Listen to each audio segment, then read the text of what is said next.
Hey everyone, this is Kevin from thechesswebsite.com, and today we are in game number 2 of the 2021 World Chess Championship between Magnus Carlsen, the defending champion, and the challenger Jan Nepo. Now, in game number 1, it was a draw. Jan Nepo had the white pieces facing off against Magnus Carlsen with the black pieces. So today we have Magnus Carlsen playing the white pieces, trying to get on the board with a win against Nepo with the black pieces. So let's go ahead and get into it. Magnus starts out with d4. Then after knight f6, we see c4, e6, knight to f3, and then after d5, we see g3. So this is the Catalan opening. Play continues on the main line with bishop to e7, bishop here to g2, fianchetting to the king side here. Castle on the king side, and then pawn takes here on c4. So this is going into the open Catalan opening where white's really looking to give up a pawn in material for rapid development, control the center with both of these central pawns here. Many times black is just going to give that material back. So after queen to c2 here, you'll usually see black play knight to c6 here. Just say, hey, go ahead and take this pawn here on c4 if you want to, or even a6 is a logical move as well. Nepo decides to go ahead and try to hold on to it, and he plays the move pawn to b5. And already early on in this game, we see a very similar style from Magnus Carlsen saying, I'm going to give up some material here, in this case a pawn, for a better structure on the board that he thinks he can fare better in the long game. So we'll see if it works out for him. Play continues with knight to e5. This opens up for a discovered attack. The bishop here on g2 is attacking the rook here on a8. Really expected Nepo to play knight to d5. This cuts off this attack from the bishop on g2. And it's just a really solid structure. Instead, plays the move pawn to c6.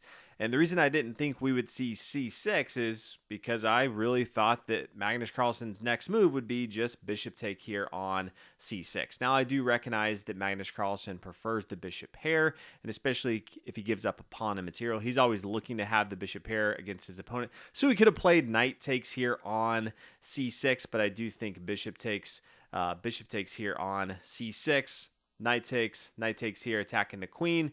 Queen moves over here, and then taking the bishop here on e7, attacking the king. Queen takes, and then pawn a4 makes a lot of sense from Magnus Carlsen. But in this specific game, instead of taking this pawn on c6, Magnus Carlsen instead decides to go ahead and play a4.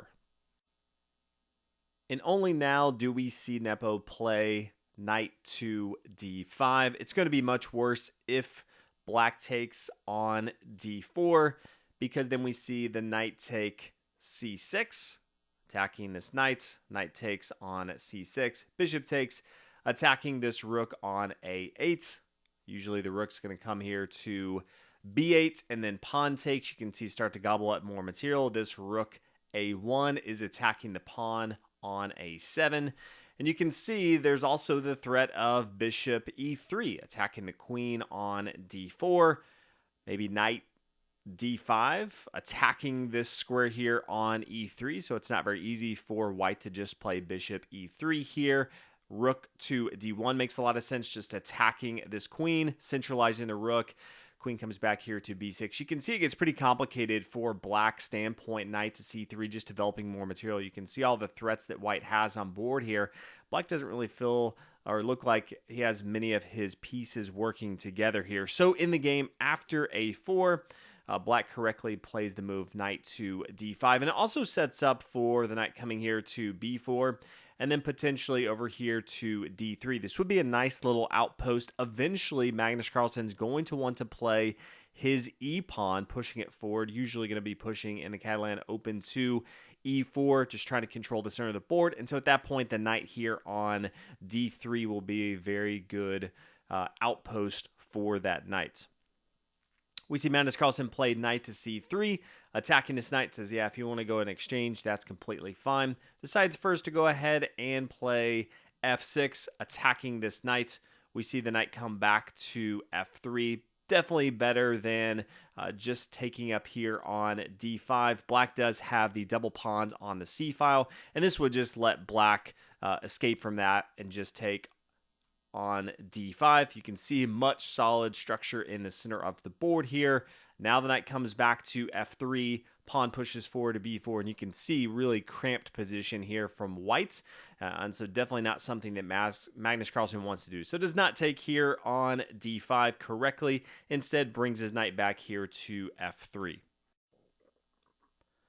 Now we see black play queen to d7, pawn e4 as we talked about. Knight moves over to b4, preparing to come to the outpost on d3 here. Queen over to e2, knight to d3 here, and then e5 pushing forward in the center of the board. Bishop to b7, trying to control a little bit of the light square diagonals here. Pawn takes on f6. Bishop takes here on f6, and then knight to e4. Attacking this bishop here on f6.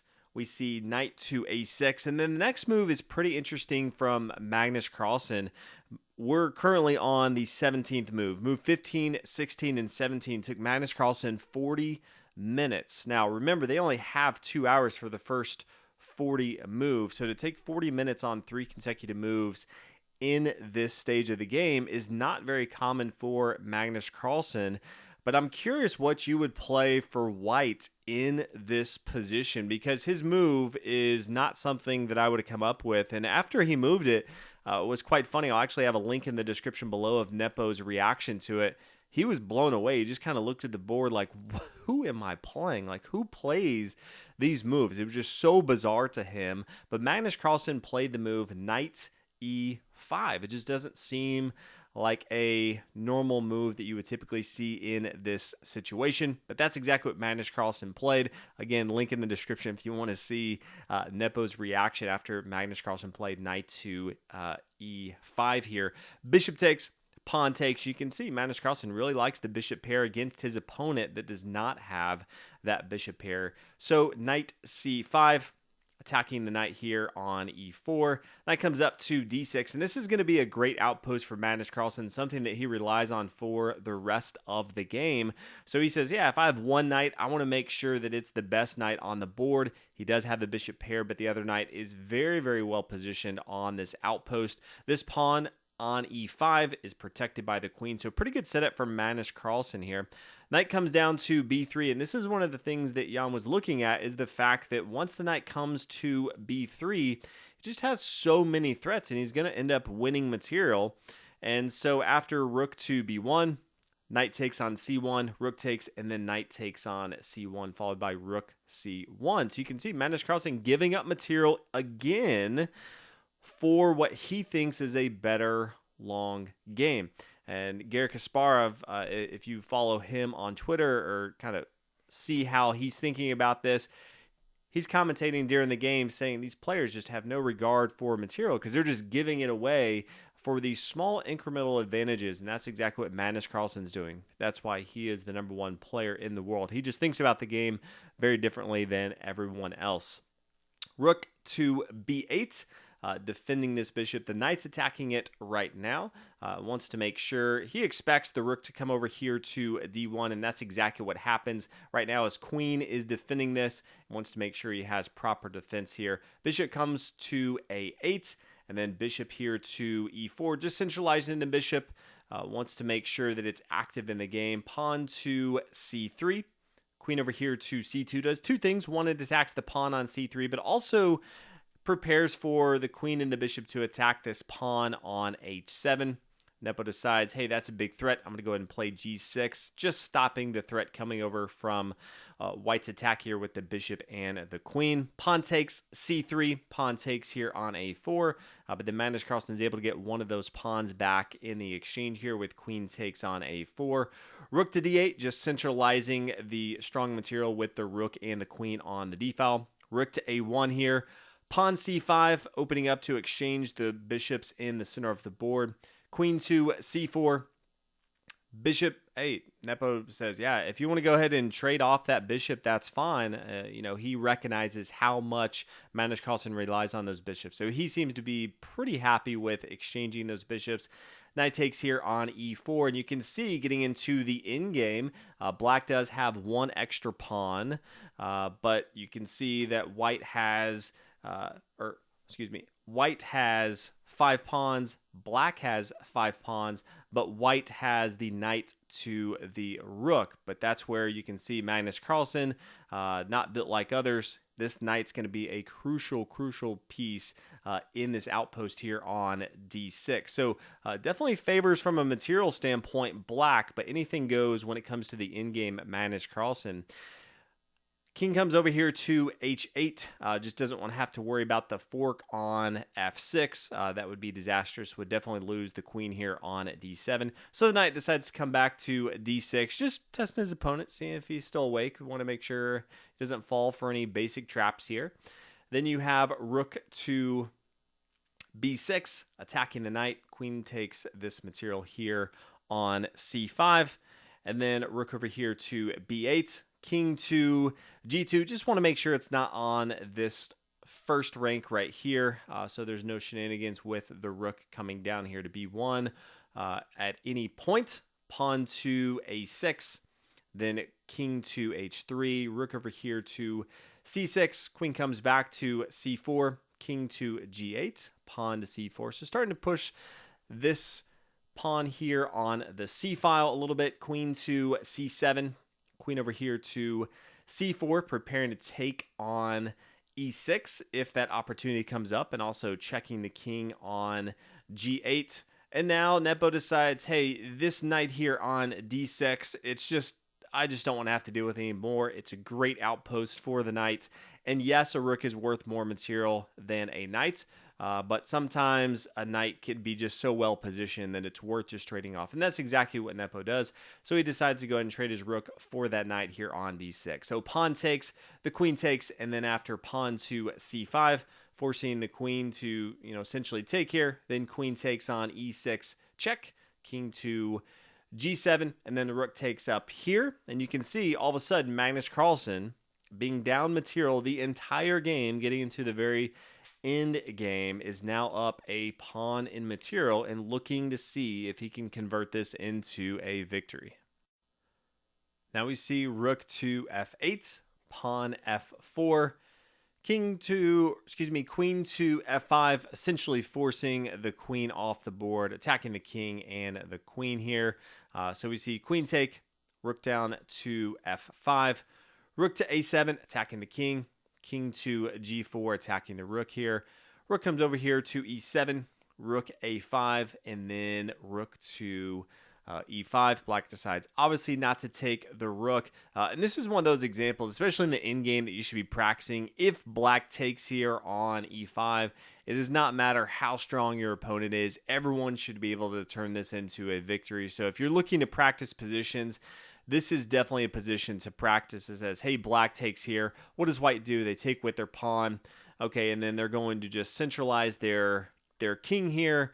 And then, there's just no good moves that black has here. You can see if they play up 2 pawns, then you could just take here. If they only play up 1 pawn or 1 square, you could play 1 square as well. And then they're in a tough spot here. So they're usually going to have to move their king away. And then you can just position your king a little bit better, eventually push up this pawn. So always know different positions on how you can win in the endgame.